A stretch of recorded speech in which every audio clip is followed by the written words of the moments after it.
ഇപ്പോൾ ഡയറക്ടർ തന്നെ എന്നോട് പറയുന്നുണ്ട്, നിങ്ങൾ പൊളിക്കുകയാണ്, നിങ്ങൾ പൊളിക്കും. അപ്പോൾ ഞാൻ വിചാരിച്ചു നമ്മൾ നന്നായി കുറച്ചുകൂടി നന്നായി ചെയ്യാൻ വേണ്ടിയിട്ട് പുള്ളി നമ്മൾ പ്രോത്സാഹിപ്പിക്കുകയാണെന്നാണ് വിചാരിച്ചത്. അപ്പോൾ നരയൻ പറയുന്നുണ്ട്, അശോകേട്ടൻ പറഞ്ഞു ഒരു ദിവസം, സഹീറ സീൻ നന്നായി ചെയ്തു, നിങ്ങളുടെ ക്ലോസപ്പ് ആ റിയാക്ഷൻസ് നന്നായിരുന്നു എന്നൊക്കെ പറഞ്ഞപ്പോൾ പതുക്കെ ഇത് ചിലപ്പോൾ നന്നായേക്കും. ഒരിക്കലും ഞാൻ നടനാകാൻ ആഗ്രഹിച്ച ആളല്ല. ഞാൻ പിന്നെ എൻ്റെ 9ാം ക്ലാസ്സിൽ പഠിക്കുമ്പോഴാണ് ഞാൻ ആദ്യമായിട്ടൊരു നാടകത്തിൽ, സ്കൂൾ നാടകത്തിൽ അഭിനയിക്കുന്നത്. അതുപോലും എന്നെ നിർബന്ധിച്ച് എൻ്റെ കൂട്ടുകാരെ അഭിനയിപ്പിച്ചതാണ്. എനിക്ക് അഭിനയിക്കാൻ താല്പര്യമേ ഉണ്ടായിരുന്നില്ല. ആദ്യമായിട്ട് അഭിനയിച്ചത് ശ്രീ രഘുവരൻ്റെ കൂടെയാണ്, കണ്ണുക്കൾ നിറഞ്ഞിട്ടൊരു തമിഴ് പടത്തിൽ ഫാസിൽ സാറിൻ്റെ. അതിലാണ് ആദ്യം ഒരു ക്യാമറയ്ക്ക് മുമ്പിൽ മുഖം കാണിക്കാൻ പറ്റിയത്. പിന്നീട് ലാലേട്ടൻ്റെ കൂടെ ചതുരംഗം എന്ന് പറയുന്ന സിനിമയിൽ അഭിനയിച്ചു. അത് ഗത്യന്തരം ഇല്ലാതെ പോയതാണ്. കാരണം അപ്പോഴത്തേക്ക് നമ്മുടെ ജീവിതം മാറിയല്ലോ. വിവാഹിതനാകുന്നു, പിന്നീട് കുട്ടികളാവുന്നു, പ്രാരാബ്ധങ്ങൾ ഏറുന്നു. ആ ഷോർട്ട് ഫിലിമുകളെല്ലാം ഈ അച്യുതാനന്ദൻ അഭിനയിച്ചിട്ടുണ്ട്. പിന്നെ അശോകൻ പെരിങ്ങോട് എന്ന് പറഞ്ഞിട്ടൊരു ആർട്ടിസ്റ്റ് ഉണ്ട്, അദ്ദേഹവും ഈ സുദേവൻ്റെ ഇതിലൊക്കെ അഭിനയിച്ചിട്ടുണ്ട്.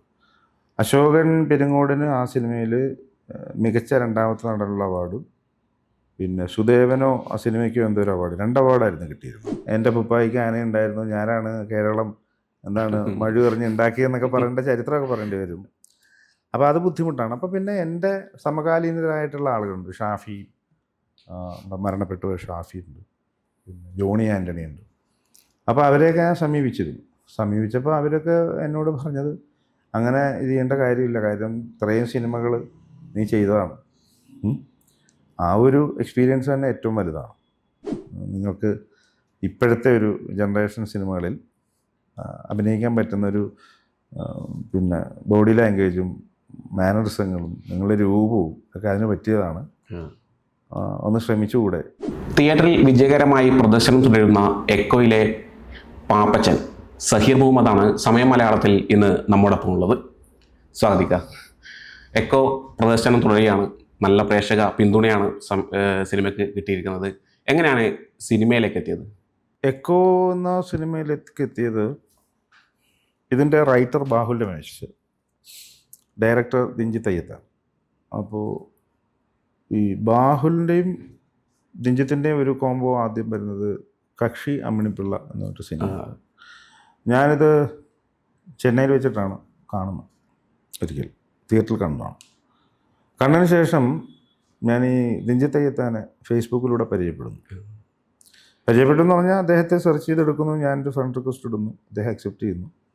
അങ്ങനെ മെസ്സഞ്ചറിൽ കയറിയിട്ട് ഞാൻ എന്നെ ഒന്ന് ഇൻട്രോ കൊടുക്കുന്നു.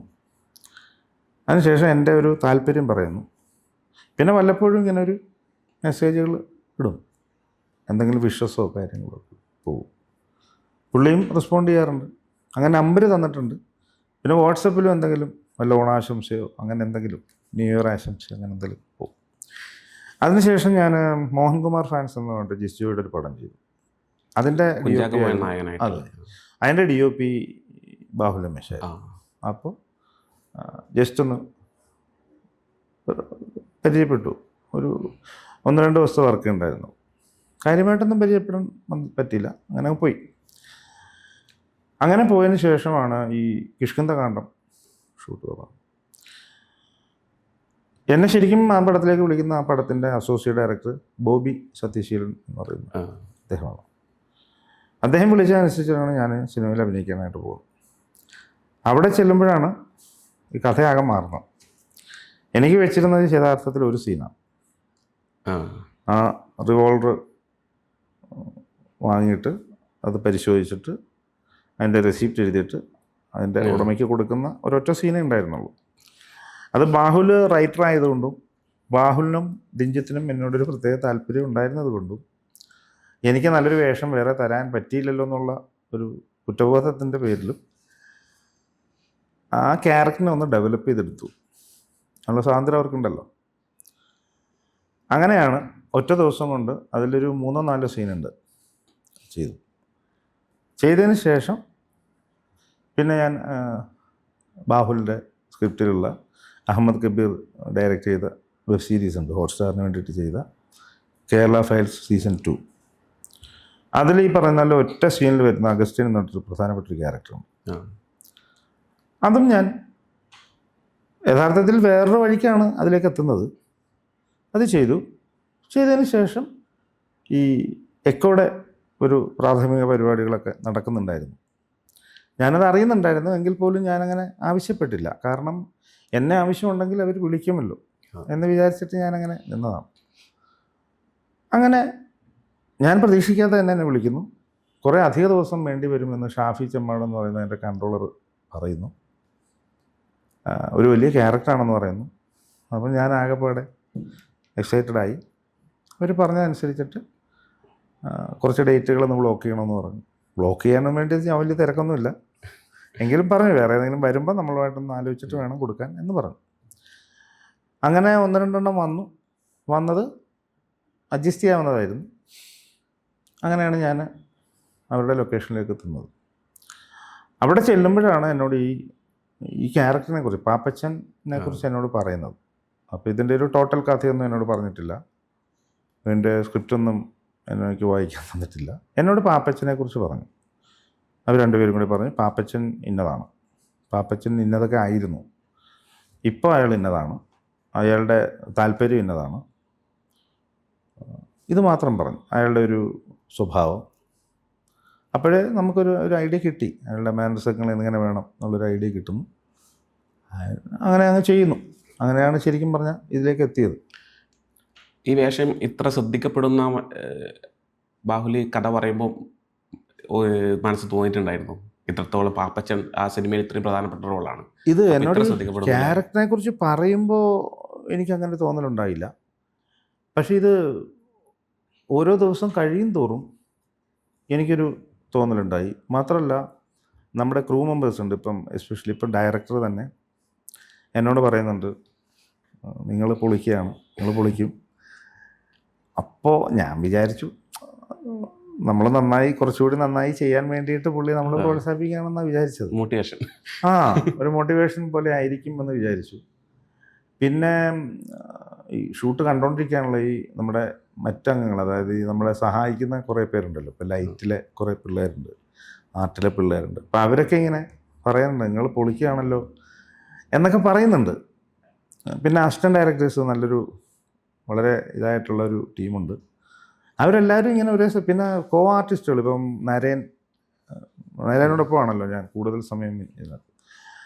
അപ്പം നരേൻ പറയുന്നുണ്ട്, അശോകേട്ടൻ പറഞ്ഞു ഒരു ദിവസം സഹീറ സീൻ നന്നായി ചെയ്തു, നിങ്ങളുടെ ക്ലോസപ്പ് ആ റിയാക്ഷൻസ് നന്നായിരുന്നു എന്നൊക്കെ പറഞ്ഞപ്പോൾ പതുക്കെ ഇത് ചിലപ്പോൾ നന്നായേക്കും, ഇതുകൊണ്ട് ചിലപ്പോൾ നമ്മൾ രക്ഷപ്പെട്ടേക്കും എന്നൊരു തോന്നൽ വന്നു. തീരെ ഇല്ല എന്ന് പറയാൻ പറ്റില്ല. ഇതിലിപ്പോൾ പാപ്പച്ചൻ്റെ ഡയലോഗ്, അതിൻ്റെ മാനറിസങ്ങളൊക്കെ ഏകദേശം സിനിമാ പ്രേമികളായ പലരും നിരീക്ഷിക്കുകയും ശ്രദ്ധിക്കുകയൊക്കെ ചെയ്തിട്ടുണ്ട്. അപ്പോൾ ഈ ക്യാമറയ്ക്ക് മുന്നിൽ വരുന്നതിന് മുന്നേ അതിലെന്തെങ്കിലും പ്രിപ്പറേഷനോ അല്ലെങ്കിൽ ഈ ക്യാരക്ടർ ഇങ്ങനെ വേണം അല്ലെങ്കിൽ ഇങ്ങനെ ചെയ്യാം അങ്ങനെ എന്തെങ്കിലും പ്രിപ്പറേഷനോ ഒക്കെ എന്തെങ്കിലും ചെയ്തിട്ടുണ്ടായിരുന്നു? ഇല്ല, അങ്ങനെ ഒരു പ്രിപ്പറേഷൻ അത് പിന്നെ ഞാനത് വേറൊരു അർത്ഥത്തിൽ പറയല്ല. ഞാൻ കഴിയുന്നതും അങ്ങനെ പ്രിപ്പയർ ചെയ്യാറില്ല, അങ്ങനെ ഒരു ശീലമില്ല. കാരണം എന്താണെന്ന് വെച്ചാൽ ഈ നമ്മളോടിപ്പം ചിലപ്പോൾ നേരത്തെ ഒരു ക്യാരക്ടർ പറയും, ഷൂട്ട് തുടങ്ങുന്നതിന് മുമ്പേ ചിലരങ്ങനെ പറയും. അത് പറഞ്ഞിട്ട് നമ്മൾ ചിലപ്പോൾ ഒരു സംഗതിയൊക്കെ മനസ്സിൽ ഉണ്ടാക്കിയെടുക്കും, അതിനൊരു കാരിക്കേച്ചറൊക്കെ ഉണ്ടാക്കി അതിനെ ഒന്ന് മോൾഡ് ചെയ്ത് ഒരു രൂപത്തിൽ നമ്മൾ ഉണ്ടാക്കിയിട്ടായിരിക്കും ഇവിടെ വരിക. ഇവിടെ വരുമ്പോൾ ഇതിൻ്റെ റൈറ്റർ ഓർ ഡയറക്ടർ പ്ലാൻ ചെയ്തിരിക്കുന്ന വേറെ തരത്തിലായിരിക്കും. നമ്മൾ ഈ പ്ലാൻ ചെയ്യുന്നൊന്നും ആയിരിക്കില്ല അവർ പ്ലാൻ ചെയ്തിരിക്കുന്നത്. അപ്പോൾ ഇത് രണ്ടും കൂടി ഇതുണ്ടാവും, ക്ലാഷ് ആവും.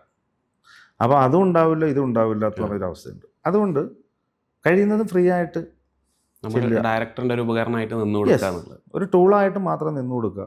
നമ്മൾ പ്രത്യേകിച്ച് വെട്ടുകത്തി പണിത് കൊണ്ടുപോകണ്ട, അവർ തരുന്ന വെട്ടുകത്തി ഉപയോഗിക്കുക, അതുകൊണ്ട് വെട്ടുക എന്നുള്ളതായിരിക്കും നല്ലത് എന്ന് തോന്നിയതുകൊണ്ട് ഞാൻ അങ്ങനെ ചെയ്യാറില്ല. ഇപ്പോൾ അനിയത്തി പ്രാവ് മുതൽ ഇക്ക സിനിമയിലുണ്ട് അല്ലെങ്കിൽ സിനിമ ഇൻഡസ്ട്രിയിലുണ്ട്. അപ്പോൾ ഇവരുടെ കൂടെ വർക്ക് ചെയ്യുമ്പോഴുള്ള ഇക്കയുടെ ഒരു എക്സ്പീരിയൻസ്, അതിലൊരു മാറ്റം എന്താണ് ഫീൽ ചെയ്യുന്നത്? മാറ്റം ഇപ്പം എന്നെ സംബന്ധിച്ചുള്ളൊരു ഭാഗ്യം, ഈ 2 ജനറേഷൻ ഉണ്ടല്ലോ. അപ്പോൾ നമ്മൾ ഫിലിമിൽ ഈ ഷൂട്ട് ചെയ്തിരുന്നൊരു പീരീഡിലാണ് ഞാൻ കൂടുതൽ സമയം ഉണ്ടായിരുന്നത്. അതിനുശേഷം ഇപ്പോൾ ഡിജിറ്റലൈസേഷൻ വന്നു. അപ്പോൾ ഞാൻ ഡിജിറ്റലി ചെയ്തിട്ടില്ല. ഈ റോൾ ഉപയോഗിക്കുന്ന സമയത്ത് ഞാൻ ടെക്നിക്കൽ സൈഡിലായിരുന്നു.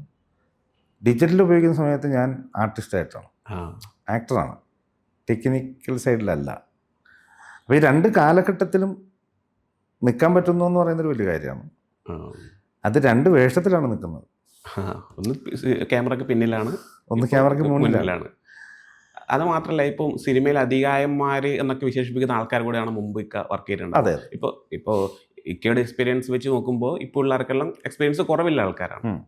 അപ്പോൾ ആ ഒരു മാറ്റം എങ്ങനെ ഉണ്ടാവുന്നത്? അവർ അവിടെ ഇടപഴകുന്നതും ഇപ്പോഴുള്ള ആൾക്കാരോട് ഇടപഴകുമ്പോഴുള്ളൊരു അതൊരു വ്യത്യാസം എന്നൊന്നും പറയാൻ പറ്റില്ല. കാര്യം സ്വാഭാവികമാണല്ലോ, നമ്മുടെ അനിവാര്യമായ കാലത്തിൻ്റെ ഒരു മാറ്റം ഉണ്ടല്ലോ, ജനറേഷൻ.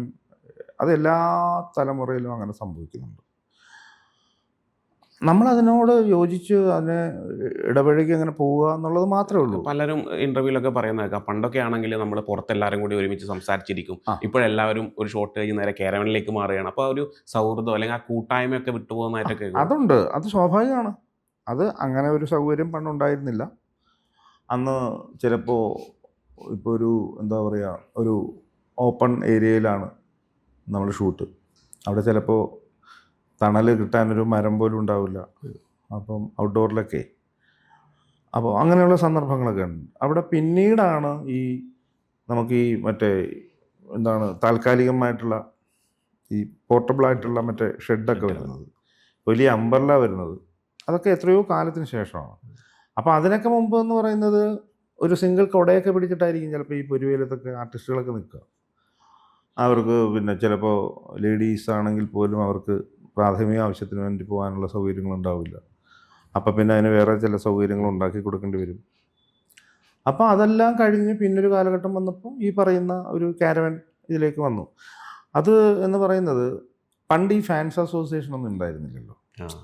ഇപ്പോൾ നസീർ സാറിൻ്റെ കാലത്തോ ഇപ്പം ജയൻ്റെ കാലത്ത് പോലും, ഈ ജയൻ മരണത്തിന് ശേഷം ഈ അടുത്ത കാലത്താണ് ജയനെ ഒരു ആരാധക വൃന്ദം ഉണ്ടായത്. ജയൻ ജീവിച്ചിരിക്കുന്ന കാലത്തൊന്നും പുള്ളിക്ക് അങ്ങനെ ആരാധക വൃന്ദമൊന്നും ഉണ്ടായിട്ടില്ല. അങ്ങനെ ഒരു ഫാൻസ് അസോസിയേഷനൊക്കെ വന്നിട്ട് ഇത്ര വർഷമായിട്ടുള്ളല്ലോ. അപ്പോൾ സ്വാഭാവികമായിട്ടും ഇപ്പോൾ സെലിബ്രിറ്റീസ് ആരാണെന്ന് പറഞ്ഞാലും പഴയതുപോലെയല്ല. ഈ പബ്ലിക്കിൻ്റെ ഒരു ആറ്റിറ്റ്യൂഡ് വേറെയാണ്. അപ്പോൾ അവരെ കൊണ്ടുള്ള വേറെ എല്ലാവരും അങ്ങനെയല്ല. അതിനകത്ത് ചിലപ്പോൾ ഒരു 100 പേരിൽ ഒരാളെങ്കിലും ചിലപ്പോൾ ഇവരോട് അപമര്യാദയായിട്ടോ വല്ലതും പെരുമാറിക്കഴിഞ്ഞാൽ അത് വേറെ ചില ബുദ്ധിമുട്ടുകളുണ്ടാവും. അപ്പോൾ അതുകൊണ്ടിട്ടാണ് ഇങ്ങനെ ഒരു സുരക്ഷിത സ്ഥാനം എന്നുള്ള തരത്തിൽ അങ്ങനെ ആക്കി എന്ന് മാത്രമേ ഉള്ളൂ. അത് ദോഷം ചെയ്തിട്ടുണ്ടോയെന്ന് ചോദിച്ചാൽ ദോഷമൊന്നുമല്ല, ഇങ്ങനെയുള്ള നല്ല കാര്യങ്ങളുണ്ട്. പിന്നെ അതിനകത്തുള്ളൊരു കുഴപ്പമല്ലത്. അത് പണ്ട് ഈ പറഞ്ഞതുപോലെ എല്ലാവരും കൂടെ ഒരുമിച്ചിരിക്കുമായിരുന്നു. അപ്പോൾ ഒരു ഷോട്ട് കഴിഞ്ഞ് വന്നു കഴിഞ്ഞാൽ ആ സീനിലുള്ള ആർട്ടിസ്റ്റുകൾ കസേരയിട്ട് ഒരുമിച്ച് അങ്ങനെ ഇരിക്കും. അപ്പോൾ അടുത്ത ഷോട്ടിനുള്ള ലൈറ്റപ്പിൻ്റെ ഒരു ഗ്യാപ്പ് ഉണ്ടാവും. അപ്പം അല്ലാതെ ഒരുമിച്ചിരുന്ന് ഭക്ഷണം കഴിക്കുമായിരുന്നു, ചായ കുടിക്കുമായിരുന്നു. അപ്പോൾ പരസ്പരമുള്ള പങ്കിടലുകളുണ്ട്. അവരുടെ സ്വകാര്യതകൾ പങ്കിടും, വീട്ടിലെ വിശേഷങ്ങൾ പങ്കിടും. അതിനൊരു വേറെ അന്തരീക്ഷം ഉണ്ടായിരുന്നു. പക്ഷേ അതിപ്പോൾ മാറി, ശരിയാണ്. കാരണം ഒരു ഷോട്ട് കഴിയുമ്പോൾ ഈ കാരവൻ്റെ ഒരു മുറിയിലേക്ക് ഒരു ആർട്ടിസ്റ്റ് പോകുന്നു, മറ്റൊരു മുറിയിലേക്ക് വേറൊരു ആർട്ടിസ്റ്റ് പോകുന്നു. അവർ തമ്മിൽ ആകെ ഉണ്ടാകുന്നൊരു ബന്ധം ഈ പറയുന്ന ക്യാമറയ്ക്ക് മുമ്പിൽ മാത്രമേ ഉള്ളൂ. അത് പറഞ്ഞിട്ട് കാര്യമില്ല, അത് കാലം ആവശ്യപ്പെടുന്നത് അങ്ങനെയാണെങ്കിൽ കാലത്തനുസരിച്ച് മാറുന്നു. അത്രേ ഉള്ളൂ. ഇപ്പം അനിയത്തിപ്രാവിലാണല്ലോ ഫസ്റ്റ് ഈ മൂവി ഇൻഡസ്ട്രിയിലേക്ക് വരുന്നത്. പക്ഷെ അതിൽ തന്നെ ഒരു ട്വിസ്റ്റ് ഉണ്ടായിരുന്നു എന്ന് ഞാൻ കേട്ടിട്ടുണ്ട്. എന്തായിരുന്നു അതിൻ്റെ ഒരു കഥ? അനിയത്തിപ്രാവിൽ ട്വിസ്റ്റ് എന്ന് പറയുന്നത്, അനിയത്തിപ്രാവിൽ ഞാൻ വളരെ ചെറുപ്പത്തിൽ, അതായത് നമുക്ക് ഈ വളരെ ചെറുപ്പത്തിലെ ഞാൻ പലപ്പോഴും പറഞ്ഞിട്ടുള്ളൊരു കാര്യമാണ്, എല്ലാവർക്കും ഈ വളരെ ചെറുപ്പകാലത്ത് ചില ശീലങ്ങളുണ്ടാവും. ഇപ്പോൾ ഉദാഹരണത്തിന് ചില ആളുകൾ ഇങ്ങനെ സ്റ്റാമ്പ് ശേഖരിക്കും, ചിലർ ഈ പിന്നെന്താണ് വട്ടില്ലേ, കല്ലുവട്ട് ശേഖരിക്കുന്നവരുണ്ട്, പുളിങ്കുരു ശേഖരിക്കുന്നവരുണ്ട്, മഞ്ചാടിക്കുരു ശേഖരിക്കുന്നവരുണ്ട്. അങ്ങനെ പല ആറ്റിറ്റ്യൂഡാണ് പലരും. എന്നെ സംബന്ധിച്ച് എൻ്റെ ഒരു ശീലം സിനിമ നോട്ടീസുകൾ ശേഖരിക്കുക എന്നുള്ളതായിരുന്നു. പഴയ പോസ്റ്റർ, നോട്ടീസ്. അന്ന് സിനിമ നോട്ടീസ് ഉണ്ട്. ഈ അനൗൺസ്മെൻറ്റ് വാഹനങ്ങൾ പോകുമ്പോൾ അതിൽ നിന്ന് ഇങ്ങനെ വലിച്ചെറിയുന്ന നോട്ടീസ് ഉണ്ട്. ഒരു A4 വലിപ്പം ഉണ്ടാവില്ല, അതിനേക്കാൾ ചെറുതായിരിക്കും. അപ്പോൾ ഇത് കളക്ട് ചെയ്ത് വയ്ക്കുക എന്ന് പറയുന്ന ശീലം. അപ്പോൾ അതിൽ ഈ കിട്ടുന്ന നോട്ടീസിനകത്ത് ഈ സംവിധായകൻ്റെ പേര് ഇങ്ങനെ മനസ്സിൽ പതിയുക, സംവിധാനം ഇന്ന ആൾ എന്ന് പറയുന്നൊരു പേര് മനസ്സിൽ പതിയുമ്പോൾ ഈ സംവിധായകനാണ് ആ സിനിമയുടെ എല്ലാം എന്ന് പറയുന്നൊരു തോന്നൽ സ്വയം തോന്നിയതും പിന്നെ അന്ന് മുതിർന്നവർ പറഞ്ഞു തന്നതുമായ ഒരു അറിവ് വെച്ചിട്ടാണ് തോന്നി. അപ്പോൾ പിൽക്കാലത്തൊരു സംവിധായകനാകണമെന്ന് അതിയായി ആഗ്രഹിച്ചിട്ടുണ്ട്. അതിനു വേണ്ടിയിട്ടുള്ള ഒരുപാട് യാത്രകളും പ്രയത്നങ്ങളൊക്കെ നടത്തി. ഒടുവിൽ ഞാൻ ഈ അനിയത്തിപ്രാവ് എന്ന് പറയുന്ന സിനിമയുടെ അസിസ്റ്റന്റ് ഡയറക്ടറായിട്ട് നിയമിതനായി. ഷൂട്ട് തുടങ്ങുന്നതിൻ്റെ ഒരു 2-3 ദിവസത്തിന് മുമ്പ് ഒരു ചെറിയ ട്വിസ്റ്റ് അതിനകത്തുണ്ടായി. കാരണം ഫാസിൽ സാറിൻ്റെ കൂടെ മുമ്പുണ്ടായിരുന്ന ഒരു അസോസിയേറ്റ് ഡയറക്ടർ പിൽക്കാലത്ത് വീണ്ടും അദ്ദേഹത്തോടൊപ്പം നിൽക്കേണ്ട ഒരു സാഹചര്യം ഉണ്ടാകുന്നു. അപ്പം അദ്ദേഹത്തിന് വേണ്ടിയിട്ടൊരു സൗകര്യം ഉണ്ടാക്കി കൊടുത്തതാണ്. അപ്പോൾ സ്വാഭാവികമായിട്ടും ഞാൻ തൽക്കാലത്തേക്കൊന്ന് മാറി നിൽക്കണമെന്ന് വന്നു. പക്ഷേ അതേ സിനിമയിൽ തന്നെ ക്യാമറമാൻ ആനന്ദക്കുട്ടൻ സാറിനോടൊപ്പം എനിക്ക് നിൽക്കാനൊരു അവസരം അസിസ്റ്റന്റ് ക്യാമറമാനായി. ഫാസിൽ സാറും അദ്ദേഹത്തിൻ്റെ അസോസിയേറ്റ് ബിജു ഉണ്ട്. ബിജു എൻ്റെ കസിനാണ്. അവർ രണ്ടുപേരും കൂടെയാണ് കുട്ടൻ സാറുമായിട്ട് സംസാരിച്ചിട്ട് ഇങ്ങനെ ഒരു സൗകര്യം തൽക്കാലത്തേക്ക് ഒന്ന് കൊടുക്കണം എന്ന് പറഞ്ഞിട്ട് എന്നെ അങ്ങോട്ട് മാറ്റിയത്. അത് ഞാനങ്ങനെ പിന്നെ കണ്ടിന്യൂ ചെയ്യായിരുന്നു. അതാണ് നല്ലതെന്ന് തോന്നിയതുകൊണ്ട് കണ്ടിന്യൂ ചെയ്തു. ഇപ്പോൾ ഏകദേശം ഒരു 10 വർഷക്കാലമായി സിനിമ രംഗത്തുണ്ട്. ക്യാമറാമാനായി മലയാളത്തിൽ, തമിഴിലൊക്കെ സജീവമായിട്ടുണ്ടായിരുന്നു. നേരത്തെ പറഞ്ഞു സംവിധായകനാകണം എന്നായിരുന്നു മുമ്പേ ആഗ്രഹം എന്നുള്ളത്. അപ്പോൾ എന്നാലും അതിൻ്റെ ഉള്ളിലൊരു നടനാവണം എന്നുള്ള ആഗ്രഹം ഉണ്ടായിരുന്നു. അങ്ങനെയാണോ ഇപ്പോൾ ഈ നടൻ എന്ന ക്യാമറക്ക് മുന്നിലേക്ക് വരാനുള്ളൊരു സാഹചര്യം? ഇല്ല, ഒരിക്കലും ഞാൻ നടനാകാൻ ആഗ്രഹിച്ച ആളല്ല. ഞാൻ പിന്നെ എൻ്റെ 9ാം ക്ലാസ്സിൽ പഠിക്കുമ്പോഴാണ് ഞാൻ ആദ്യമായിട്ടൊരു സ്കൂൾ നാടകത്തിൽ അഭിനയിക്കുന്നത്. അതുപോലും എന്നെ നിർബന്ധിച്ച് എൻ്റെ കൂട്ടുകാരെ അഭിനയിപ്പിച്ചതാണ്. എനിക്ക് അഭിനയിക്കാൻ താല്പര്യമേ ഉണ്ടായിരുന്നില്ല, നിർബന്ധിച്ച് അഭിനയിപ്പിച്ചതാണ്. ആ അഭിനയം പിന്നീട് 9ലും 10ലും ഒക്കെ അഭിനയിച്ചു. പിന്നെ കോളേജിൽ പോയിട്ട് ചെയ്യേണ്ടി വന്നു. അതിനുശേഷം ഞാൻ പിന്നെ അഭിനയം താല്പര്യം, പിന്നെ പ്രാദേശികമായ 1-2 ക്ലബ്ബുകാർ നമ്മളെയും കൂടെ ഉൾപ്പെടുത്തിക്കൊണ്ടുള്ള നാടകങ്ങളൊക്കെ ചെയ്തിട്ടുണ്ട്. ഇതെല്ലാം കഴിഞ്ഞിട്ട് പിന്നീട് ഒരു പ്രൊഫഷണൽ നാടകത്തിൽ അഭിനയിച്ചത് എൻ്റെ നാട്ടിലെ എൻ്റെ ഒരു ഇക്കണ്ട്, നാസർക്ക, KA നാസർ എന്നാണ് അദ്ദേഹത്തിൻ്റെ പേര്. അദ്ദേഹം ഇപ്പോഴും KPSC-ലൊക്കെ നടനായിരുന്നു, ഇപ്പോഴും KPSC-ലുണ്ട്. അദ്ദേഹം എന്നെ ചങ്ങനാശ്ശേരിയിലൊരു ട്രൂപ്പിൽ ഒരാൾക്ക് പകരം, അയാൾക്ക് എന്തോ ഇത് സംഭവിച്ചപ്പോൾ അയാൾക്ക് പകരമായി എന്നെ സബ്സ്റ്റിറ്റ്യൂട്ടായിട്ട് കൊണ്ടുപോയി അഭിനയിപ്പിക്കാൻ വേണ്ടി പുള്ളിയാണ് എന്നെ കൊണ്ടുപോകുന്നത്, ഒരു പ്രൊഫഷണൽ നാടകത്തിലായിട്ട്. അപ്പോൾ എനിക്ക് താല്പര്യം ഉണ്ടായിരുന്നില്ല, അതും എന്നെ നിർബന്ധിച്ച് പുള്ളി കൊണ്ടുപോകണം. എടാ അത് നീ വന്നേ പറ്റൂ, വേറെ ആരെയും പകരം ഇനി ഒപ്പിക്കാൻ പറ്റില്ല, ചെറിയൊരു സംഭവമാണ്, കുറച്ച് നാടകം കൂടെ ഉള്ളൂ, അങ്ങനെയാണ് ഞാൻ അതിന് പോകുന്നത്. പിന്നെ അതിനെ തുടർന്ന് പല ട്രൂപ്പുകളും എന്നെ വിളിച്ചു, അങ്ങനെ അഭിനയിച്ചു. അത് തുടർന്നുപോയി അഭിനയം. ഒരുപാട് നാളൊന്നുമില്ല, ഒരു 4-5 വർഷമൊക്കെ ഉള്ളൂ. അപ്പോഴൊക്കെ ഈ സിനിമ സംവിധാനം എന്ന് പറയുന്ന സാധനമാണ് മനസ്സിൽ കിടക്കുന്നത്. അതിന് വേണ്ടിയിട്ടുള്ള ഓട്ടത്തിലാണ് ആ സമയത്തെല്ലാം. അല്ല, അപ്പോൾ സിനിമയിൽ എത്തിയില്ല, പക്ഷെ നാടകത്തിൽ അഭിനയിക്കുകയാണെങ്കിലും ഇപ്പോൾ നാടകം സംവിധാനം ചെയ്യണം അങ്ങനെ ഇല്ല, അങ്ങനെ ഇല്ല.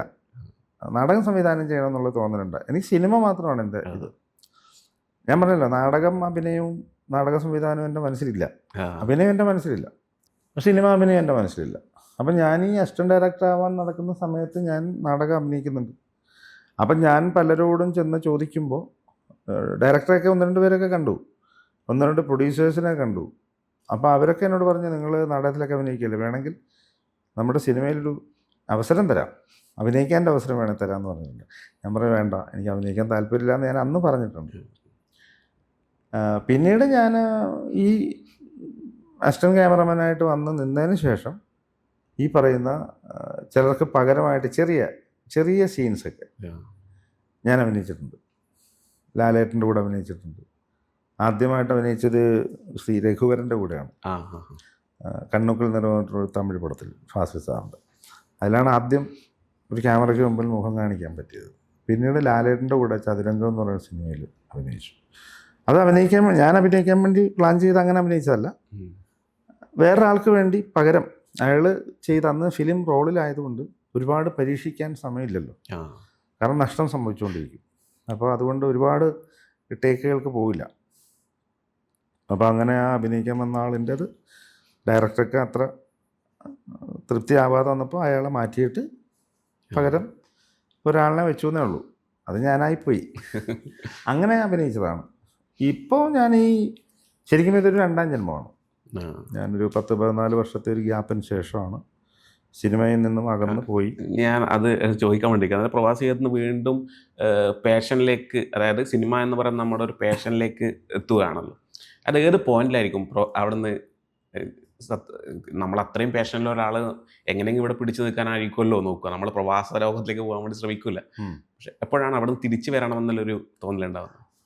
ഞാൻ ശരിക്കും പറഞ്ഞാൽ ഈ പ്രവാസ ജീവിതവും ഞാൻ അങ്ങനെ മനസ്സിൽ കണ്ട ഒന്നല്ല. അതങ്ങനെ ഒരു സന്നിഗ്ധാവസ്ഥയിൽ ഒരു വിസിറ്റ് എടുത്ത് പോയി നോക്കിയതാണ്. പോയി നോക്കിയത് ഞാൻ പരിശീലിച്ച ഈ ഒരു ഛായാഗ്രഹണ കല അവിടെ എങ്ങനെ പ്രയോജനപ്പെടുത്താൻ പറ്റുമെന്നൊക്കെ ആലോചിച്ചു. കുറേ ശ്രമിച്ചു. അവിടെ ചില ചാനലുകളിലൊക്കെ സാധ്യതയുണ്ടെന്ന് പലരും പറഞ്ഞു. പക്ഷേ അവിടെ നമ്മൾ കാണുന്ന, ഞാൻ ശീലിച്ച ഒരു രീതിയല്ല അവിടെ.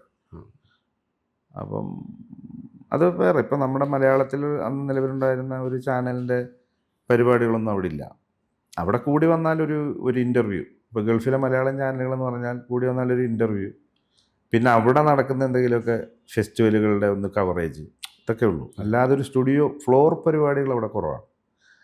അപ്പോൾ അതുകൊണ്ട് നമുക്ക് ഒരു ക്രിയേറ്റീവായിട്ടൊന്നും ചെയ്യാനുമില്ല.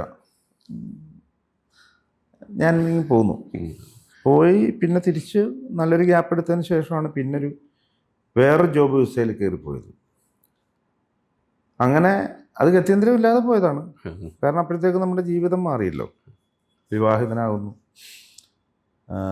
പിന്നീട് കുട്ടികളാവുന്നു, പ്രാരാബ്ധങ്ങൾ ഏറുന്നു. അങ്ങനെ പിന്നീട് 2 പ്രാവശ്യം പോയിട്ട് 2011 ഞാൻ ലാസ്റ്റ് തിരിച്ചു വരും. പക്ഷേ ആകെ ഒരു 15 മാസമാണ് ഈ 14 വർഷത്തിനിടയിൽ ഞാൻ ഗൾഫിൽ ചിലവഴിച്ചത്. ടോട്ടൽ ഒരുമിച്ചല്ല ഈ 15 മാസം. ആദ്യത്തെ ഒരു 2 മാസം, പിന്നെ ഒരു 8 മാസം, പിന്നെ ഒരു 5 മാസം, അങ്ങനെയാണ്. അതൊരു കഠിനമായ ചിലവഴിക്കലായിരിക്കും എന്ന് ഞാൻ പ്രതീക്ഷിക്കുന്നു. കാരണം ഈ പാഷനും വിട്ടു പോകുന്നതാണല്ലോ. അപ്പോൾ പിന്നെ ഈ 2011 തിരിച്ചു വന്നതിന് ശേഷവും സിനിമയിലേക്ക് തിരിച്ചു വരണമെന്ന് എനിക്ക് തോന്നിയിട്ടില്ല. 2016 എനിക്ക് അങ്ങനെ ഒരു തോന്നൽ വരുന്നത് വീണ്ടും. അതെനിക്ക് സ്വയം തോന്നിയതല്ല. എന്നോട് താല്പര്യമുള്ള പലരും, എന്നോടൊപ്പം പഠിച്ചവരുണ്ട്, പിന്നെ എൻ്റെ കാര്യങ്ങൾ അറിയാവുന്ന, എന്നെക്കാൾ പ്രായത്തിന് ഒരുപാട് ഇളയ, നമ്മളെ ഇഷ്ടപ്പെടുന്ന ഒരുപാട് പിള്ളേരുണ്ട്, സുഹൃത്തുക്കൾ തന്നെയാണ് അവർ. അങ്ങനെ ഒരുപാട് പേരെന്നെ എന്താ പറയുക, പ്രേരിപ്പിച്ചു. നിങ്ങളുടെ ജീവിതം ഇങ്ങനെ ഹോമിച്ച് കളയാനുള്ളതല്ല, നിങ്ങൾ കുറേ വർഷങ്ങളുടെ പ്രയത്നം ഉണ്ടായിട്ടുണ്ട്, അതൊക്കെ വെറുതെ കളയുന്നത് ശരിയല്ല, നിങ്ങളുടെ സർഗശേഷിയെ നിങ്ങൾ കൊല ചെയ്യുകയാണെന്നൊക്കെ പറഞ്ഞിട്ട് എന്നെ ഇങ്ങനെ പ്രലോഭിപ്പിക്കുകയും പ്രേരിപ്പിക്കുകയൊക്കെ ചെയ്തു. അപ്പോൾ അതിൻ്റെ അടിസ്ഥാനത്തിൽ ഞാനിങ്ങനെ ഒരു പുനരാലോചനയ്ക്ക് വിധേയനായി. എന്നാൽ പിന്നെ ഒരു സിനിമ ചെയ്തുകൂടെ, ഇപ്പോൾ ഡിജിറ്റലൈസേഷനായി. അപ്പം എന്നെ ശരിക്കും പറഞ്ഞാൽ നമ്മുടെ സുദേവൻ പെരിങ്ങോടുണ്ട്, അദ്ദേഹത്തിൻ്റെ ഒരു സിനിമ, സ്റ്റേറ്റ് അവാർഡ് കിട്ടിയൊരു സിനിമയുണ്ട്, നമ്മുടെ അച്യുതാനന്ദനൊക്കെ അതിലാണ് അഭിനയിക്കുന്നത്. അപ്പോൾ ആ സിനിമയുടെ ഒരു ബഡ്ജറ്റിനെ കുറിച്ചൊക്കെ ഞാനിങ്ങനെ കേട്ടിട്ട് അന്തിച്ചു പോയി. സ്റ്റേറ്റ് അവാർഡ് കിട്ടിയ ഒരു ഭേദപ്പെട്ട സിനിമ, വലിയ ചിലവും പരിപാടികളൊന്നും ഇല്ലാതിരിക്കുന്ന ഒരു സിനിമയാണത്. അന്ന് സുദേവൻ ഒരു ഇൻ്റർവ്യൂവിൽ പറഞ്ഞത്, എൻ്റെ ഓർമ്മ 7 ലക്ഷം രൂപയോ 10 ലക്ഷം രൂപ അങ്ങനെ എൻ്റെ ചിലവെന്ന് പറഞ്ഞു. അപ്പം ഞാൻ ആലോചിച്ച്, ശരിയാണ്, ഇപ്പോൾ ഡിജിറ്റലൈസേഷനാണ്, ഇങ്ങനെയൊക്കെ ചെയ്യാവുന്നൊരു കാലഘട്ടമാണിപ്പോൾ. പഴയതുപോലെ വലിയ ആർട്ടിസ്റ്റ് വാല്യൂ ഒന്നും വേണ്ട, കണ്ടൻറ്റും പിന്നെ അതിൻ്റെ മേക്കിങ്ങുമാണ് ഇപ്പോഴത്തെ സ്റ്റാർസ് എന്ന് പറയുന്നൊരിത് വന്നപ്പം നമുക്ക് ആലോചിക്കാവുന്നൊരു വിഷയമാണല്ലോ എന്ന് പറഞ്ഞിട്ടാണ് ഞാൻ അതിലേക്ക് വീണ്ടും ഇറങ്ങാമെന്ന് തീരുമാനിക്കുന്നത്. ഈ സുദേവൻ എന്ന് പറയുന്നത് ഷോർട്ട് ഫിലിം ഒക്കെ ചെയ്തുകൊണ്ട്, ആദ്യം ഷോർട്ട് ഫിലിമുകൾ, ഷോർട്ട് ഫിലിമിന്റെ കാലത്തൊക്കെ ഭയങ്കര ഹിറ്റായ ഒരു 2 തട്ടിൻ പുറത്തപ്പൻ, അങ്ങനെ കുറേ അധികം ഷോർട്ട് ഫിലിമുകൾ പുള്ളി ചെയ്തിട്ടുണ്ട്. ആ ഷോർട്ട് ഫിലിമുകളെല്ലാം ഈ അച്യുതാനന്ദനും അഭിനയിച്ചിട്ടുണ്ട്. പിന്നെ അശോകൻ പെരിങ്ങോടെന്ന് പറഞ്ഞിട്ടൊരു ആർട്ടിസ്റ്റ് ഉണ്ട്, അദ്ദേഹവും ഈ സുദേവൻ്റെ ഇതിലൊക്കെ അഭിനയിച്ചിട്ടുണ്ട്. അശോകൻ പെരിങ്ങോടിന് ആ സിനിമയിൽ മികച്ച 2ാമത്തെ നടനുള്ള അവാർഡ്, പിന്നെ സുദേവനോ ആ സിനിമയ്ക്കോ എന്തോ ഒരു അവാർഡ്, 2 അവാർഡായിരുന്നു കിട്ടിയിരുന്നത് തോന്നുന്നു. അപ്പോൾ അതൊരു പ്രചോദനമായിരുന്നു. അങ്ങനെയാണ് ഞാൻ വീണ്ടും ഇറങ്ങാൻ തീരുമാനിച്ചത്. പക്ഷേ അപ്പോഴും ഈ പോസ്റ്റ് പ്രൊഡക്ഷനെ കുറിച്ച് എനിക്കൊരു വലിയ ധാരണയില്ലല്ലോ. ഞാൻ നേരത്തെ ചെയ്തത് ഒരു പ്രീ പ്രൊഡക്ഷനെ കുറിച്ചൊരു ധാരണ അത്യാവശ്യമുണ്ട്, പിന്നെ ഷൂട്ടിങ് നമുക്ക് എങ്ങനെയാണെന്ന് അറിയാം. ഇതിന് ശേഷം ഉണ്ടായൊരു സംഭവം ഉണ്ടല്ലോ, ഇപ്പോൾ എഡിറ്റിംഗ് ഉണ്ട്, ഡബ്ബിംഗ് ഉണ്ട്, പിന്നെ മറ്റ് പരിപാടികളുണ്ട്. അപ്പോൾ അതൊന്നും എനിക്ക് അറ്റൻഡ് ചെയ്യാൻ പറ്റിയിട്ടില്ല. നമ്മുടെ മേഖല അതായിരുന്നില്ലല്ലോ. മാത്രമല്ല പുതിയ ഈ സാങ്കേതികവിദ്യ ഒരുപാട് മാറിയതിന് ശേഷം പല പല പുതിയ സംഗതികളും വന്നിട്ടുണ്ട്. അപ്പോൾ പണ്ട് ഗ്രേഡിംഗ് എന്ന് പറയുന്ന അപൂർവം ചില പോയിന്റുകളിൽ മാത്രം കളറിനെ ഒന്ന് ഗ്രേഡ് ചെയ്യുന്ന പരിപാടി ഉണ്ടായിരുന്നുള്ളൂ. പിന്നെ അത് ഈ ഡിജിറ്റൽ ഇൻ്റലിജൻസ് എന്ന് പറഞ്ഞിട്ട് DA എന്ന് പറയുന്ന വേറൊരു ഇതിലേക്ക് മാറി. ഇപ്പം അതും മാറിയിട്ട് കളറിങ് എന്ന് പറഞ്ഞാൽ അപ്പം അതിനൊക്കെ ഒരുപാട് മാറ്റം സംഭവിച്ചു. അപ്പോൾ ഇതൊക്കെ നമുക്കൊന്ന് ശീലിക്കേണ്ടതുണ്ട്, പരിശീലിക്കേണ്ടതുണ്ട്.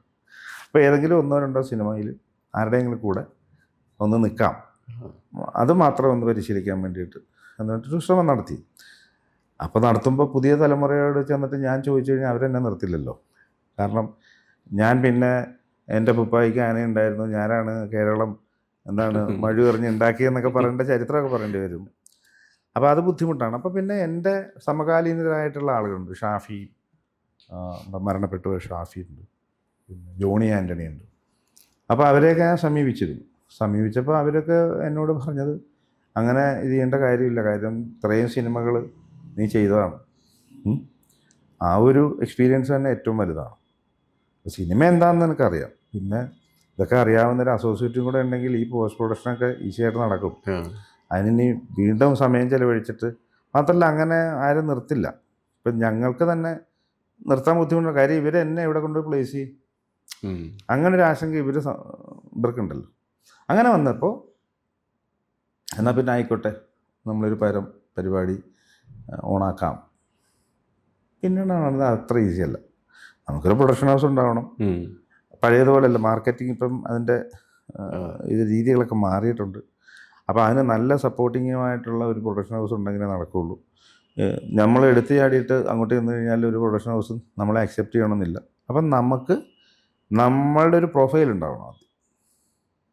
അതിന് വേണ്ടിയിട്ട് ഞാൻ ഷോർട്ട് ഫിലിമുകളൊക്കെ ചെയ്യാം, അങ്ങനെ ഒരു വർക്കിംഗ് പ്രൊഫൈൽ ഉണ്ടാക്കിയിട്ട് പതുക്കെ മൂവ് ആവാം എന്ന് വിചാരിച്ചിരിക്കുമ്പോൾ വളരെ ആക്സിഡൻ്റലിയാണ് ഒരാളെന്നെ ഒരു സിനിമയിൽ അഭിനയിക്കാൻ വേണ്ടി വിളിച്ചത്. അങ്ങനെയാണ് ഇതിൻ്റെ തുടക്കം. ഏതായിരുന്നു ആ സിനിമ? ആ സിനിമയുടെ പേര് അഭിനേത്രി എന്നാണ്. അത് പിന്നെ ശ്യാം ഗോപാൽ എന്ന് പറഞ്ഞിട്ട് ട്രിവാൻഡ്രത്തുള്ളൊരു ഡയറക്ടറുടെ ആണ്. ആ സിനിമ എന്തൊക്കെ കാരണങ്ങളാൽ അത് പുറത്തിറങ്ങിയിട്ടില്ല, റിലീസ് ചെയ്തിട്ടില്ല. അത് ചിത്രാഞ്ജലി പാക്കേജിലുള്ളൊരു സിനിമയായിരുന്നു. അതിലൊരു വലിയ വേഷമായിരുന്നു എനിക്ക്. അത് പുള്ളി എന്നെ ഒരു IFFKയുടെ ഒരു ഇതിൽ എന്നെ കണ്ട് എൻ്റെ രൂപം കണ്ടിട്ട് പുള്ളി എന്നെ വിളിച്ചതാണ്. ഇങ്ങനെ ഒരു സംഗതി ഉണ്ട്, നിങ്ങൾക്ക് നിങ്ങളുടെ ഫിഗർ ഓക്കെയാണ്, അഭിനയിക്കാൻ പറ്റുമോ എന്ന് ചോദിച്ചപ്പോൾ ഞാൻ പറഞ്ഞു നോക്കാം എന്ന് പറഞ്ഞിട്ട് അങ്ങനെ ചെയ്താണത്. ചെയ്ത് കഴിഞ്ഞപ്പോൾ എനിക്കൊരു കോൺഫിഡൻസ് ഉണ്ടായി, നമുക്ക് പറ്റിയൊരു പരിപാടിയാണതും. അപ്പോൾ ഞാൻ നേരത്തെ പറഞ്ഞില്ല, നമ്മളോട് ഒരുപാട് പിന്നെ ഇഷ്ടമുള്ള ഒരുപാട് ചെറുപ്പക്കാരുണ്ട് നമുക്ക് സപ്പോർട്ടീവായിട്ട് നമ്മുടെ നാട്ടിൽ. അപ്പോൾ അവരെല്ലാവരും കൂടി ഇങ്ങനെ പറഞ്ഞു, നിങ്ങൾക്ക് ഇപ്പോഴത്തെ ഒരു ജനറേഷൻ സിനിമകളിൽ അഭിനയിക്കാൻ പറ്റുന്നൊരു പിന്നെ ബോഡി ലാംഗ്വേജും മാനറിസങ്ങളും നിങ്ങളുടെ രൂപവും ഒക്കെ അതിന് പറ്റിയതാണ്, ഒന്ന് ശ്രമിച്ചുകൂടെ? അപ്പോൾ എങ്ങനെ ശ്രമിക്കും? കാരണം ഇപ്പോൾ സുഡാനി ഫ്രം നൈജീരിയ ആ സമയത്താണ് കാണുന്നത്. അത് തിയേറ്ററിൽ നിന്ന് കണ്ടു കഴിഞ്ഞപ്പോൾ ഞാനിങ്ങനെ ആലോചിച്ചു, ഈ സക്രിയ എന്ന് പറയുന്ന ഈ പുതിയ തലമുറ ഈ ചെറുപ്പക്കാരൻ്റെ ഒരു സിനിമയിൽ നമുക്ക് അഭിനയിക്കാൻ പറ്റുമോ? എങ്ങനെ പറ്റും? അതിൻ്റെ ആക്സസ് വേണമല്ലോ. ആഷിക് കപൂറിൻ്റെ കൂടെ എങ്ങനെ അഭിനയിക്കാൻ പറ്റും പുള്ളിയുടെ സിനിമയിൽ? മനു അശോകൻ്റെ ഇത് കാണുന്നു, ഉയരെ കാണുന്നു, അത് കഴിഞ്ഞ് കാണാക്കാണെ കാണുന്നു. ഉയരെ കണ്ടു കഴിഞ്ഞപ്പോൾ അയ്യോ, ഇയാളുടെ ഒരു സിനിമയിൽ എങ്ങനെ എത്തിപ്പെടാൻ പറ്റും? സലീം അഹമ്മദിൻ്റെ ആദാമിൻ്റെ മോൻ അബുവും പത്തേമാരിയൊക്കെ കണ്ടു, എങ്ങനെ അഭിനയിക്കാൻ പറ്റും? ഇതൊക്കെ ആലോചിക്കുന്നുണ്ട്, പക്ഷെ അതൊക്കെ സാധിച്ചു എന്നുള്ളത്. ഈ ഹലാൽ ലവ് സ്റ്റോറിയിൽ ക്ലാപ്പ് അടിച്ചിട്ടാണോ ഫസ്റ്റ്? ഹലാൽ ലവ് സ്റ്റോറി അല്ല ശരിക്കും. ആദ്യം ഞാൻ ചെയ്ത സിനിമ ഞാനീ പറഞ്ഞതാണ്. അത് കഴിഞ്ഞിട്ട് എൻ്റെ ഓർമ്മ, എനിക്ക് തോന്നുന്നു ജിബു ജേക്കബിൻ്റെ അതിരാത്രിയാണെന്നാണ് എനിക്ക് തോന്നുന്നത്. ജിബു ജേക്കബ് എൻ്റെ പഴയ സുഹൃത്താണ്. അപ്പോൾ പിന്നീട് അതിനകത്ത് അസോസിയേറ്റായിട്ട് ഈ സിൻഡോ സണ്ണി എന്ന് പറഞ്ഞിട്ടൊരു കക്ഷി ഉണ്ടായിരുന്നു. അപ്പോൾ സിൻഡോ സണ്ണിയും എന്നെ ഭയങ്കരമായിട്ട് സപ്പോർട്ട് ചെയ്തു. അപ്പോൾ ജിബു ജേക്കബിനൊരു വിശ്വാസമില്ല ഞാൻ അഭിനയിക്കുന്നു. ഞാൻ അസിസ്റ്റൻ്റായിട്ടും അസോസിയേറ്റായിട്ടും നിൽക്കുന്ന കഥ മാത്രമേ പുള്ളിക്ക് അറിയുള്ളൂ. അപ്പോൾ എൻ്റെ അഭിനയത്തിൻ്റെ സാധനമൊന്നും പുള്ളിക്ക് അറിയില്ല. പക്ഷേ അത് സിൻഡോയ്ക്ക് അറിയാം. സിൻഡോ മറ്റേ കലാമണ്ഡലം ഹൈദരാലി എന്ന് പറയുന്ന സിനിമയിൽ അസോസിയേറ്റ് ആയിരുന്നു. അപ്പോൾ അതിൽ ഞാനൊരു ക്യാരക്ടർ ചെയ്തിരുന്നു. ഹൈദരാലിയുടെ ജീവിത കഥയുമായി ഏറ്റവും അടുപ്പമുള്ളൊരു ക്യാരക്ടറുണ്ട്. അപ്പോൾ അത് ഞാനായിരുന്നു ആ ക്യാരക്ടർ ചെയ്ത്. അപ്പോൾ അത് സിൻഡോയ്ക്ക് അറിയാം. അക്കാര്യം സിൻഡോ ഈ ജിബുവിനോട് പറയുന്നുണ്ട്, ഇങ്ങനത്തെ ആളുണ്ടെന്നേ പറയുന്നുള്ളൂ, ഞാനാണെന്ന് പറയുന്നില്ല. ഞാൻ പിന്നീട് നേരിട്ട് ജിബുവിനോട് കാര്യം പറഞ്ഞപ്പോൾ ജിബു നോക്കാടാന്ന് പറഞ്ഞു. അപ്പോൾ എൻ്റെ ഫോട്ടോ കാണിച്ചു സിൻഡോ. ഇവനെ എനിക്കറിയാമല്ലോ, ഇവൻ സഹീർ, ഇവൻ നമ്മുടെ കൂടെ വർക്ക് ചെയ്തത്. അങ്ങനെയാണ് ഈ അതിരാത്രിയിലേക്ക് ഞാൻ വരുന്നത്. അതിനുശേഷം ഞാൻ ചെയ്തത് ആൻഡ്രി ഓസ്കാർ ഗോസ്റ്റ് വേണമെന്നാണ് എൻ്റെ വിശ്വാസം, സലീം അഹമ്മദ്. പിന്നീടാണ് ഹലോ ലവ് സ്റ്റോറിയിലേക്ക് പോകുന്നത്. അതിൽ അഭിനയിക്കുക എന്നത് തന്നെ അല്ലേ? അതെ, അഭിനയിക്കാനായിട്ട് ഇതുപോലെ ഞാൻ അത് ഒരിക്കൽ ഇങ്ങനെ പത്രത്തിലോ എവിടെ കണ്ടു, സുഡാനി ഫിലിം നൈജീരിയയ്ക്ക് ശേഷം സക്കറിയ വീണ്ടും സംവിധായകനാകുന്നു എന്ന് പറഞ്ഞിട്ട് ന്യൂസ് കണ്ടു. സക്കറിയനെ പോയി കണ്ട്? ഇല്ലില്ല, ഞാൻ സക്കറിയയുടെ നമ്പർ കളക്ട് ചെയ്തു. എനിക്ക് തോന്നുന്നു 2 പേര് ആ നമ്പർ എനിക്ക് തന്നു സക്കറിയയുടെ. ഒന്ന് നേരത്തെ പറഞ്ഞ സുദേവൻ പെരിങ്ങോടും തന്നു. പിന്നെ അരുൺ ജി എന്ന് പറഞ്ഞിട്ട് നമ്മുടെ എൻ്റെ കൂടെ ഈ ഡിപ്ലോമ ഫിലിമിലൊക്കെ അഭിനയിച്ചിട്ടുള്ള, ഇപ്പോൾ കാലടി സർവകലാശാലയിൽ ഈ തിയേറ്റർ ഇത് ചെയ്തുകൊണ്ടിരിക്കുന്ന സ്റ്റുഡൻ്റായിട്ട് നിൽക്കുന്നൊരു പയ്യൻ അരുണും എനിക്ക് സക്കറിയയുടെ നമ്പർ തന്നു. 2 പേരും തന്നു. ഈ നമ്പറിൽ ഞാൻ ഒരു ദിവസം വിളിക്കുന്നു. ഒരു ദിവസം വൈകുന്നേരം വിളിച്ചപ്പോൾ എടുത്തില്ല. ഞാൻ പിന്നെ വാട്സപ്പിലൊരു മെസ്സേജ് ഇട്ടു, ഞാൻ ഇന്ന പോലെ ഇന്ന ആളാണ്, താങ്കളുടെ അടുത്ത സിനിമയിൽ എനിക്കൊരു സാധ്യത ഉണ്ടെങ്കിൽ പറയണമെന്നൊക്കെ പറഞ്ഞിട്ട്. രാത്രി 10 മണിക്ക് പുള്ളി റെസ്പോണ്ട് ചെയ്തിട്ട് റിപ്ലൈ ഇട്ടു. വേറെ നമ്പർ വന്നിട്ട് പറഞ്ഞു ഈ നമ്പറിൽ കോൺടാക്ട് ചെയ്താൽ മതി എന്ന് പറഞ്ഞു. പിറ്റേ ദിവസം ആ നമ്പറിൽ ഞാൻ കോൺടാക്ട് ചെയ്തപ്പോൾ പുള്ളിയുടെ അസോസിയേറ്റ് ആണ്. ഞാൻ കാര്യങ്ങൾ പറഞ്ഞു ഇടയ്ക്ക് കോഴിക്കോട് വരെ ഒന്ന് വരാൻ പറ്റുമോ എന്ന് ചോദിച്ചു. ഞാൻ വരാമെന്ന് പറഞ്ഞു. ഡേറ്റ് പറഞ്ഞാൽ മതി എന്ന് പറഞ്ഞു. അങ്ങനെ വിളിച്ചു. ഞാൻ അവിടെ ചെന്നു. ജസ്റ്റ് ഒരു ഓഡീഷന് വേണ്ടിയിട്ടായിരുന്നു. ആ ഓഡീഷൻ കഴിഞ്ഞ് ഞാനെനിക്ക് പോന്നു. എന്നെ വിളിക്കുമെന്ന് എനിക്ക് ഉറപ്പില്ല. കാരണം ഇതൊരു ഈ വടക്കൻ എറണാടൻ ഭാഷ സംസാരിക്കുക അവിടെ നടക്കുന്നൊരു സംഭവമാണ്. അപ്പോൾ അവിടെ നമ്മുടെ ഒരു സ്ലാങ്ങുമായിട്ട് പിന്നെ നമുക്ക് അങ്ങനെ ഒരു സ്ലാങ് വേണമെങ്കിൽ നമുക്ക് ചെയ്യാം. പക്ഷേ എങ്കിലും നമ്മളെ ഒരു പ്രിഫർ ചെയ്യുന്നുള്ളൊരു ഐഡിയ എനിക്കില്ല. പക്ഷേ എന്നെ വിളിച്ചു ഒരു 10 ദിവസത്തേക്ക് വേണമെന്ന് പറഞ്ഞു. അങ്ങനെ ഞാൻ 10 ദിവസം നിൽക്കാനായിട്ട് റെഡിയായിട്ട് ഞാനവിടെ പോകുന്നു. ഈ കൊണ്ടോട്ടിക്ക് അടുത്ത് വാഴക്കാടെന്ന് പറഞ്ഞ സ്ഥലത്തായിരുന്നു എൻ്റെ ഷൂട്ട്. അവിടെ ചെന്ന് ഫസ്റ്റ് ഡേ ഒരു ഷോട്ട് എടുത്തു കഴിഞ്ഞപ്പോൾ ആ ക്ലാപ്പ് അടിക്കുന്നതിന് തൊട്ട് മുമ്പ് അവിടെ നിന്ന് നടന്ന് വരുമ്പോൾ തേങ്ങ പൊട്ടിക്കുന്ന ശബ്ദം കേട്ടിട്ട് പുള്ളി ഞെട്ടിപ്പോയി. ആ ഞെട്ടലിൻ്റെ ഒരു ഷോട്ടുണ്ട്, അതാണ് ആദ്യത്തെ ദിവസം എടുത്തത്. അതെടുത്ത് ഒറ്റ ടേക്കിൽ അത് ഓക്കെ ആയി എന്തോ. അപ്പോൾ പുള്ളിക്ക് അത് ഇഷ്ടപ്പെട്ടിട്ടുണ്ടാവണം. പുള്ളി അപ്പം തന്നെ എന്നെ മാറ്റി നിർത്തിയിട്ട് ചോദിച്ചു, വേറെ ഏതെങ്കിലും പടം കമ്മിറ്റ് ചെയ്തിട്ടുണ്ടോ? ഞാൻ പറഞ്ഞു ഞാനൊരു മോഹൻകുമാർ ഫാൻസ് എന്ന് പറയുന്ന സിനിമ ആ സമയത്ത് ഒരു ദിവസം പരിപാടി കഴിഞ്ഞു. പിന്നെ ഒരു ദിവസം കൂടി ഉണ്ടെന്ന് എന്നോട് പറഞ്ഞിട്ടുണ്ടായി. പക്ഷേ അത് ഏത് ദിവസമാണെന്ന് കൃത്യമായി പറഞ്ഞിട്ടില്ലായിരുന്നു. ഞാൻ പറഞ്ഞു ഇങ്ങനെ ഒരു സംഭവമുണ്ട്, വേറെ ഒന്നുമില്ല, അതേ ഉള്ളൂ, അത് ഒരു ദിവസം കൂടെ ഉണ്ട്, കൃത്യമായ ഡേറ്റ് പറയാത്തത് കൊണ്ടുള്ള പ്രശ്നമുള്ളൂ. അത് സാരമില്ല, അത് പറയുമ്പോൾ നമുക്ക് പോവാം, നമ്മൾ കുറച്ച് ദിവസം കൂടി ഇവിടെ നിൽക്കേണ്ടി വരും. അങ്ങനെ ഈ ക്യാരക്ടറിനെ പുള്ളി എന്ത് ചെയ്തു, എല്ലാ ഫ്രെയിമിലും അവിടെ എവിടെയെങ്കിലും കൊണ്ട് നിർത്തും. ഒരു പ്രൊഡക്ഷൻ ബോയുടെ ക്യാരക്ടറാണ്. അപ്പോൾ അത് ആ ഷൂട്ട് നടക്കുകയാണല്ലോ, അപ്പോൾ എവിടെ വേണമെങ്കിലും ഇയാൾക്ക് നിൽക്കാം. അപ്പോൾ എന്നെ മാക്സിമം ഇദ്ദേഹം ഉപയോഗപ്പെടുത്തി എന്നുള്ള. പിന്നെ വേറെ സീൻ ഉണ്ടായിരുന്നു, ഡയലോഗൊക്കെയുള്ള സീൻ ഉണ്ടായിരുന്നു അതിനകത്ത്. അപ്പോൾ അങ്ങനെയാണ് അതിലേക്ക് വന്നത്. സലീം അഹമ്മദിൻ്റെതും ഈ പറഞ്ഞ പോലെ ഒരു ഫേസ്ബുക്കിലൂടെ, നേരത്തെ ദിഞ്ചിത്ത് ജീത്തൻ്റെ കാര്യം പറഞ്ഞ പോലെ മനു അശോകൻ്റെ അങ്ങനെയായിരുന്നു. മനു അശോകൻ്റെ ഇപ്പം ഇറങ്ങാൻ പോകുന്ന സോണി ലൈവിന് വേണ്ടിയിട്ട് ഇദ്ദേഹം ചെയ്ത ഐസ് എന്ന് പറഞ്ഞിട്ടൊരു വെബ് സീരീസ് ഉണ്ട്. അപ്പോൾ അത് കുറേ സെഗ്മെൻറ്റ്സ് ചേർന്നിട്ടുള്ള ഒരു ഇതാണ്, അന്തോളജി അല്ല. അപ്പോൾ അതിലൊരു സെഗ്മെൻറ്റിൽ ഒരു അത്യാവശ്യം പ്രാധാന്യമുള്ളൊരു ക്യാരക്ടറാണ്. അപ്പോൾ അതിലേക്ക് അദ്ദേഹത്തോടൊപ്പം വർക്ക് ചെയ്യാൻ പറ്റി. നാരദൻ എന്ന് പറഞ്ഞ സിനിമയിൽ പിന്നെ ആഷിഖ് കപൂറിൻ്റെ കൂടെ വർക്ക് ചെയ്യാൻ പറ്റി, ടോവിനോടെ പടം. ഡോക്ടർ ബിജുവിൻ്റെ കൂടെ 2 പടം വർക്ക് ചെയ്യാൻ പറ്റി. ഡോക്ടർ ബിജു ശരിക്കും പറഞ്ഞാൽ എൻ്റെ സമകാലീനാണ്. ഞങ്ങൾ ഒരേ കാലയളവിൽ കോളേജിൽ പഠിച്ചവരാണ്, 2 കോളേജാണ്. അന്ന് ഈ ബിജു ഷോർട്ട് ഫിലിം ചെയ്യുന്നതാണ് അന്നത്തെ കാലത്ത്. ആ 16-ാമത്തെ വയസ്സിൽ ടെലിഫിലിം ചെയ്ത ആളാണ് ഡോക്ടർ ബിജു. അന്ന് ഡോക്ടറല്ല, ബിജു ആണ്, വെറും ബിജു ആണ്.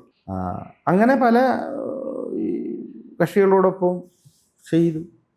സമയം മലയാളം വാർത്തകൾ ഇനി ടൈംസ് ഓഫ് ഇന്ത്യ സൂപ്പർ ആപ്പിലും. ഇതിനായി പ്ലേ സ്റ്റോറിൽ നിന്നോ ആപ്പ് സ്റ്റോറിൽ നിന്നോ times of India app install ചെയ്യൂ. മലയാളം ഭാഷ തിരഞ്ഞെടുക്കൂ. വാർത്തകൾ ആസ്വദിക്കാം. എല്ലാം ഇനി സമയത്തിൽ.